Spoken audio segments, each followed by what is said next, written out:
Hola a todas y a todos. Vamos a ver en este pequeño video las colecciones no ordenadas de datos con Python. La idea es que pues, revisemos la necesidad de plantear estrategias para la creación y consulta de, y manejo de estructuras con múltiples datos y en que el orden no importa y en particular pues estas colecciones de datos no ordenadas disponibles por defecto en Python. En la mayoría de los casos es suficiente con disponer de nuestros datos de manera ordenada, organizada y usar su posición, ¿cierto? O su indexación para identificar y acceder a sus elementos. Sin embargo, eh, es muy frecuente encontrar tareas en las que se necesita una forma distinta de identificación de los elementos de una colección que no corresponda con una indexación, o donde no sea importante considerar un orden para los datos. Por ejemplo, en una aplicación con carrito de compras y opción de búsqueda de productos, lo ideal sería poder identificar los productos por característica que los identifique como su nombre para acceder rápidamente y actualizar su valor. Es decir, si nosotros entramos a una tienda de abarrotes, nosotros no, de pronto no vamos a buscar por el primer barrote, por el segundo, por el tercero, por el cuarto, sino que nosotros vamos de pronto a identificar es por nombres, productos de aseo, vamos a identificar, por ejemplo, por lencería, por diferentes características. Entonces, así es como nosotros podemos acceder a los datos. Si bien podríamos representar a este tipo de colección con una lista, que ya las vimos, pues van a hacer surgir algunos problemas que podríamos afectar el desempeño del programa. Por ejemplo, si partimos de un nombre del producto y tenemos que encontrar el elemento correspondiente en la lista, tenemos que revisar todo el contenido. Y pues el peor de los casos, cuando esté en el último lugar, pues obviamente se hace mucho más dispendioso. Es por esto que en programación se han planteado estructuras y algoritmos para permitir el acceso e identificación de estos elementos a partir de otros tipos de datos y para optimizar algunas operaciones para este tipo de escenarios problema. Vamos entonces a revisar y discutir estas colecciones no ordenadas. Solo vamos a revisar el tema de diccionarios con sus operaciones y algunas reglas sintácticas. Estas colecciones que digamos que hemos visto hasta ahora como las listas, pues usan enteros para identificar a sus elementos en forma de índices. En estas colecciones los elementos están ubicados en una indexación determinada y así se accede a los valores. Si intentamos usar cualquier otro tipo como índice, se provocará un error. Entonces, por ejemplo, si yo le doy aquí en lista, espero que conecte, pues me bota obviamente el error. Para identificar esos múltiples elementos a partir de otro tipo de valores, tenemos que realizar un mapa que nos permita conectar un identificador a un valor concreto. En este sentido, pues Python dispone de los diccionarios. Es un tipo de colección especial que puede contener elementos representados a partir del mapeo de sus claves y sus valores, a los que se asocian tal como en un diccionario, como el de la lengua española, asociada a palabras claves a sus significados que son valores. En un diccionario, pues nosotros encontramos siempre la palabra, ¿cierto? Dos puntos y su significado. Entonces, a eso nosotros le llamamos, a la palabra le vamos a llamar claves y al significado le llamamos los valores, que son como las características. Estos se asocian obviamente al diccionario. Entonces, pues para crear esos diccionarios en Python usamos la sintaxis especial delimitada por llaves curvadas. En listas eran llaves cuadradas, aquí son curvadas. Y dentro de ellas se expresan parejas separadas por comas de clave y valor, separadas por el mismo de dos puntos, de la siguiente forma. Entonces tenemos la llave curvada, tenemos la clave, tenemos los dos puntos, valor 1, coma, y tenemos aquí otra clave, otro valor, clave y valor separadas por dos puntos, pero entre claves y valores separadas por comas. Bien, y se pueden pues escribir varias líneas hasta el final. Entonces, aquí, pues, como ejemplo, creamos un diccionario para traducir la palabra en inglés al español. Para este diccionario, las claves son cadenas palabras en inglés y los valores también serán cadenas palabras en español. Aquí voy a ejecutar el tutor para que veamos entonces cómo, ¿cierto? Nos queda este pequeño diccionario de English to Spanish y acá le voy a dar clic para que ejecute. Bien, tenemos entonces acá el tutor y miren, acá ya lo declaro. Y de una vez miren que me dice, el diccionario. Y aquí, 1, 2, 2, 3, 3. Y ya entonces, acá cuando le den next, pues se va a presentar ese diccionario. Bien, eso es, ¿cierto? Acá pues nosotros también podemos crear, pues estos pares clave-valor del diccionario.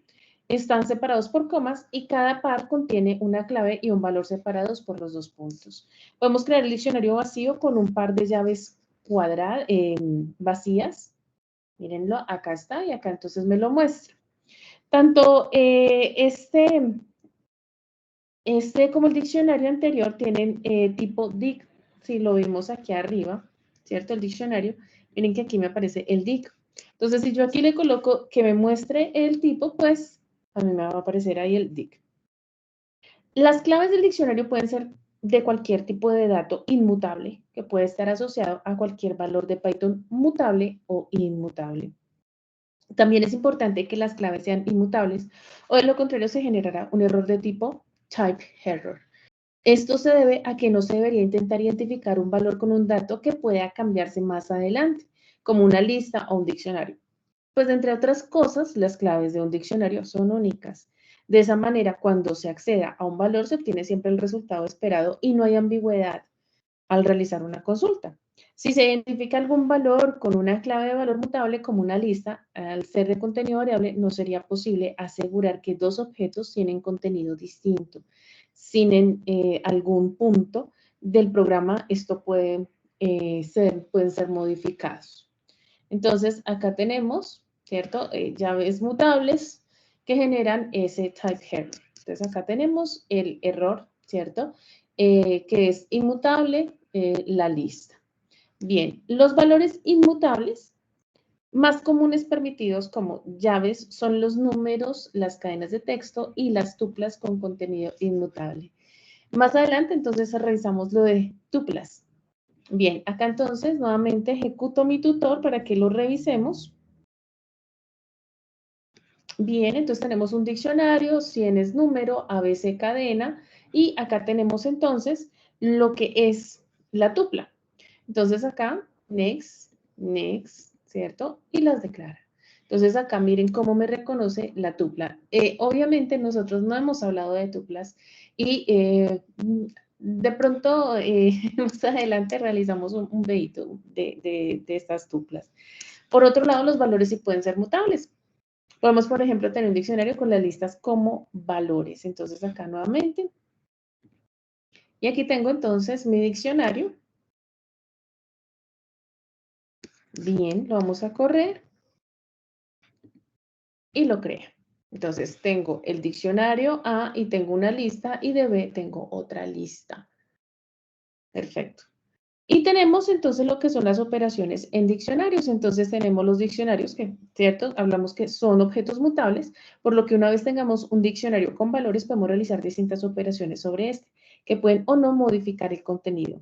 La más básica es la operación de acceso a los datos. Este se realiza con las llaves cuadradas, como si se tratara de la lista, pero con la clave en el lugar donde se indicaría pues obviamente el índice. Entonces miren que acá es como si yo le dijera aquí inventario 0, esas manzanas. Pero no quiere decir que esto esté en 0, ¿no? O sea, no trabajamos las indexaciones, sino que es para hacer una como analogía con las listas. Entonces, miren que acá inventario manzanas y me muestra que este es el valor que se tiene, 430. Bien, si cambiamos el valor asociado a las manzanas, entonces miren que les decimos inventario manzanas igual 500 y que muestre el inventario, pues acá lo cambia. ¿Ven? Eso es mutable, cambia los datos. Y aquí le voy a decir inventario manzanas más inventario peras. Las manzanas son 500 y las peras son de 1000, pues me dice, ok, 1500. Bien, al igual que en la lista nosotros podemos actualizar el valor almacenado en esa pareja con una asignación y usarlo como cualquier otra expresión. Tenemos la parte de la función de longitud de len, que nosotros también ya lo hemos trabajado, y que pues en ese sentido me muestra la longitud del diccionario, que es de 4. Si lo venimos acá es de 1, 2, 3 y 4, ¿cierto? 4 elementos manejados dentro del mismo. Entonces, ¿qué pasaríamos? Nos dice, ¿qué pasa si intentamos asignar un valor a una clave que no esté en el diccionario? Pues a diferencia de las listas, no es necesario que exista una casilla antes de asignarle una cantidad. De hecho, esta es la forma de añadir parejas nuevas a nuestro diccionario. Por ejemplo, si queremos añadir una fruta nueva, simplemente asignamos a un valor a una clave nueva y Python automáticamente aumenta el tamaño y asigna la nueva pareja clave valor. Entonces, miren acá, le dije inventario uva 100 y aquí le digo muestra mi inventario y miren que acá ya crea la siguiente pareja del diccionario. ¿Qué pasa si intentamos acceder a una pareja con una clave que no está en el diccionario? Pues en este caso la pareja no existe y por tanto no hay ningún válido que retornar. Cuando se intenta una evaluación como esta, Python genera un error de clave o key error.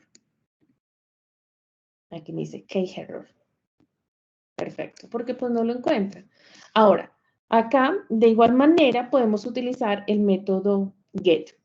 En el diccionario para obtener un valor, este retorna none cuando la llave no existe en el diccionario en vez de generar un error. Entonces, por ejemplo, las curvas, pero entonces miren que me aparece aquí none, no me aparece el error, solo none. Entonces, por eso tenemos aquí el get phrase, pero me aparece pues obviamente este valor por defecto. Bien, ¿cómo podemos eliminar elementos de un diccionario? Para eliminar los elementos tenemos que realizarlo a través de su clave usando el método pop.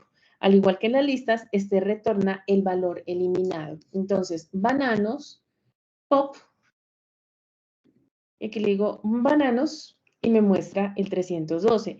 Si lo volvemos a ejecutar, producirá un error porque ya no existe. ¿Qué error? Que ya no existe bananos. Bien, entonces ahí nosotros, pues digamos que en este caso, pues retorna en bananos acá, le coloqué 0, inventarios.get manzanas, inventario manzanas, y pues se retorna, ¿cierto? El 0 cuando la clave indicada no se encuentra en el diccionario. Y no se modifica ninguno de sus elementos, de lo contrario se retorna el valor que tiene asociado y se elimina del diccionario. Iterar sobre diccionarios, al igual pues, que nosotros hemos iterado en listas, pues también lo podemos hacer acá. Entonces, acá ejecuto y lo voy a hacer con el for. Entonces, aquí tengo inventario, ¿cierto? Tengo print manzanas en inventario y aquí for producto en inventario. Acá pues tengo una variable de iteración y le digo, pues para que lo muestre en un formato válido, ¿cierto?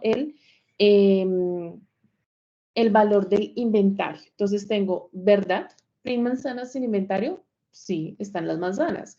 Y cuando empiezo a iterar, entonces me dice clave manzanas, el valor, clave naranjas, ¿cierto? Porque aquí le estoy diciendo clave y le estoy diciendo valor. Entonces me está mostrando todos los objetos de mi diccionario. Y si quisiéramos saber si un valor específico está asociado a alguna de las llaves o iterar sobre sus valores, pues el comportamiento por defecto cuando se utiliza al operador in, tanto para verificar la pertenencia como para iterar sobre la colección, es usar las claves del diccionario. Se puede considerar que las claves y los valores de un diccionario son colecciones distintas que están asociadas o conectadas en una misma estructura. Python permite acceder a estas colecciones y a la colección de parejas clave-valor en forma de tupla con los métodos key, values e ítems, respectivamente. Entonces, tengo mi inventario, tengo el inventario, las llaves, acá las tengo, manzanas, naranjas y peras. Tengo los ítems, mírenlos, manzana 430, naranjas. Miren lo que está haciendo acá con case, ¿cierto? ¿Qué me está mostrando? Pues las llaves, manzanas, naranjas y peras. ¿Y qué hará entonces con los valores? Pues mostrará el 430, el 525 y el 217. Entonces, de esta manera, con case, con ítems y con values, podemos mostrar toda la información. Entonces, miren que acá, usando el comportamiento por defecto del el diccionario, pues de forma explícita de la siguiente forma. Entonces, tengo Kuruba in inventario, pues es falso. Kuruba in inventario keys, falso. Entonces, miren cómo el in me funciona también para saber si tengo algún valor dentro de mi diccionario. Por otro lado, podríamos querer obtener la suma de cantidades de los artículos del inventario. Para esto también podríamos iterar sobre sus valores con el método values. Miren lo que va a hacer acá, porque acá yo tengo sum más igual cantidad, entonces va a empezar, ¿cierto? Pero el inventario.values, cantidad en inventario.values. Entonces empieza a sumar los valores. ¿Ven cómo está acumulando? ¿Ok? Y me dice, el inventario tiene un total de 1.484 artículos. Bueno, digamos que de valor. Bien. También, ¿cierto? En ese sentido, pues podemos también utilizar la pareja clave, valor con el método ítems. En este caso, aplica el concepto de desempaquetado de tuplas. Pues las parejas clave valor son retornadas por este método en forma de tupla, de la forma clave valor. Sé que no hemos visto la parte de las tuplas, entonces, pues digamos que en ese sentido, sí tendríamos que revisar el material de las tuplas. Bien, entonces acá producto, cantidad, inventarios, ítems. Entonces acá, miren lo que hace, total de existencias manzanas, de los bananos, de las naranjas y de las peras. Pero si se duplicara, pues nos aparecería peras. Si tuviéramos peras 100, entonces pues obviamente ahí también las sumaría dentro de las mismas. Bien, y ya pues aquí ya pasaríamos a otro tema que serían los conjuntos, pero vamos a dejar entonces el tema de los diccionarios. En el aula virtual va a aparecer una guía como la pasada de las listas, pero con los diccionarios. Ejercicios muy sencillos, muy simples para que los hagamos y para que entendamos un poco mejor el funcionamiento de los diccionarios. Entonces, allí queda el material. Recuerden que pues, el uso de la inteligencia artificial es aceptado, pero pues la idea no es reproducir esos códigos, sino que entendamos cómo funcionan estas listas no ordenadas y las anteriores que eran ordenadas. Mil gracias por su tiempo y por su buena disponibilidad. Que tengan un rato agradable.